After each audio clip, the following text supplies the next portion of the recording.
This looks like another all-metal airplane. This is an all-metal airplane, another German airplane too. All-metal riveted construction. Very nice clean design in its second iteration. This is the Breezer 2, you might say.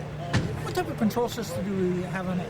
Well, this one's got a side-by-side joystick, dual rudder pedals, and this one uses toe brakes as well. They don't all use toe brakes, so this one was a concession to the GA pilot used to toe brakes, and they just accommodated by designing to that.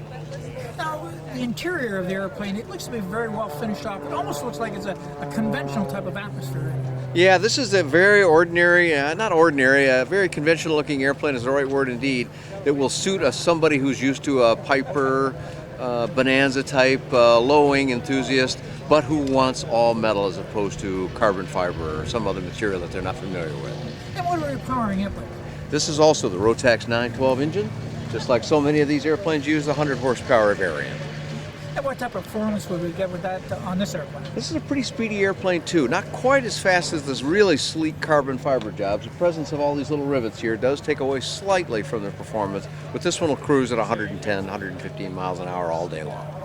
Is it a comfortable airplane to fly in? Well, I find it so, and the entry is good too. This uses a sliding canopy instead of doors. So the entry also, as you notice here, this is a little bit of an unusual feature. You enter from the front side of the wing, not the back side. The advantage of that with the sliding canopy is that with the canopy aft, so I've got this one locked up here, but you can grab onto a nice firm surface here as you help yourself in the airplane. For some folks, entry on a low wing is a little more challenging. I think this configuration helps. We talked about a little bit of control systems, but flaps available on it, or is it standard on it? This one uses conventional flaps, as you can see here over the top surface of the wing. Uses nice big, what we call barn door ailerons too. Some of them use very small ailerons. You remember on the Sting there, very small surface.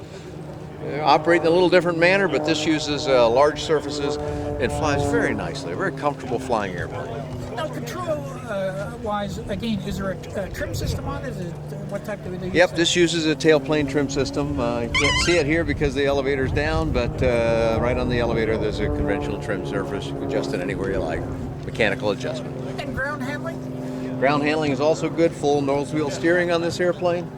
And it's a breeze, you might say. Okay, and they got a website address there? They do. It's under the U.S. distributor's name. It's a German product, but distributed in the U.S. by Sports Planes. It's an S after the sport, so sportsplanes.com. Now, have you also done a review on this now? I have done a review on this airplane, both the Breezer 1 and the Breezer 2, and that's available on my website, which is bydanjohnson.com. That's bydanjohnson.com. Thank you very much.